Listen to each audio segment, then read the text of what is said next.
In this laboratory, we're going to shoot a physics cart down our CPO track. We're going to use a rubber band in order to shoot it down the track the same way every single time. The question becomes, what can we say about the speed or velocity of the cart here versus the speed or the velocity of the cart here? What do you think is going to happen? Is it going to go faster? Is it going to go slower? Or is it going to stay the same velocity? Recording, that's fine. So we've set up the straight track and we have a rubber band here, but we need to move this plunger so it is anywhere between 2 and 3 centimeters away. We can do that by using a meter stick and then adjusting this plunger so that the rubber band is 3 centimeters away from the plunger. So when it comes time to shooting the car, we bring the car back with the rubber band so it just barely touches that plunger. To do that, I suggest you hold this little plastic ridge and you pull back while resting your hand on this vertical piece. Just barely back, and then when you release, make sure to get your finger out of the way as fast as you possibly can. We're going to start with our photo gate at the first dark spot on the track, which is right here. And then in our next experiment, we will move the photo gate 5 centimeters or 0.05 meters away to here, and then here, and here, and here. You'll see that you're going to have difficulty here because the photo gate simply will not sit on the track correctly. That's alright, just skip those points and move on to down the track. For our first experiment, we're going to place the photo gate on the black dot. Shoot the car through, and you'll see that A here is lit up, and it took 0.0093 seconds for the flag to get through the photo gate.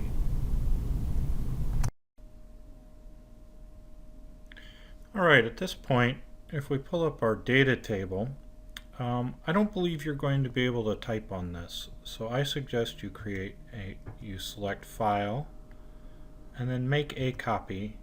And when it says Copy of Survey Lab, why don't you place your last name so you can keep them straight.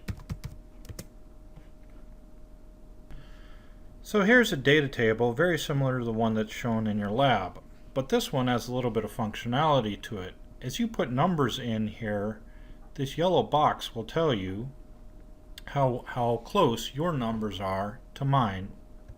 So this first measurement here, the time it took when I ran the experiment, it took 0.0093. Now you'll notice the font that shows up here is different than the font that shows up here. That's to figure out what you wrote versus what was there in the laboratory before.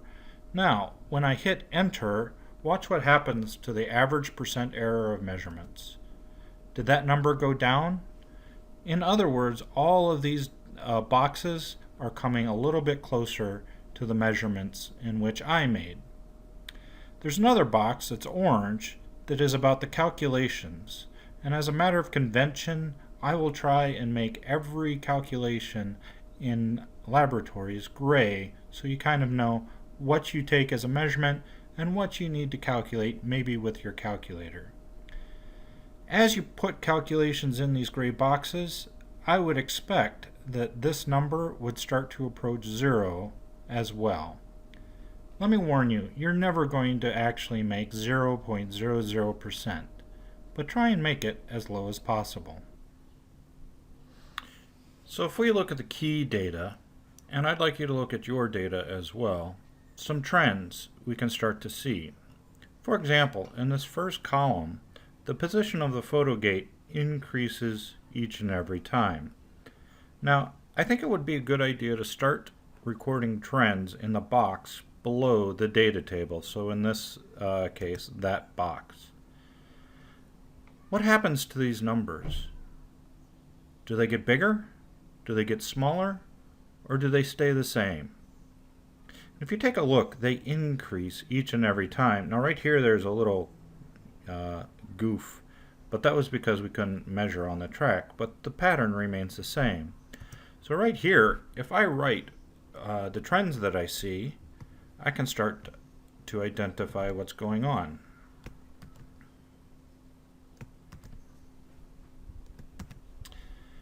And so I see that these numbers increase. And that makes sense because we chose where we put the photo gates. That's what those numbers represent. This is known as the independent variable. For the displacement of the flag, I see that the number stays exactly the same throughout the whole experiment. It stays the same. You know what? That makes sense because the width of the flag never changes. We call this a control variable. Now comes the time to start looking at some numbers that don't follow a really obvious pattern. If we look at these numbers, we see that we have numbers like 0.0093, we got 0.0120, and this is where it takes a little bit of effort to try and understand what the numbers are doing. In reality, these numbers don't change that much. So how is it that I can say that there's not that big a change in this data set? Well, if you look, the largest value is 0.0120 seconds. And the smallest value in the set is 0.0093 seconds, for a difference of 0.0027 seconds. When I actually divide that by the largest value, I get 0.225, which in reality is about 20%. Now, if I'm looking for a change, I'm going to be looking for 100% difference, or 200 or 300% difference.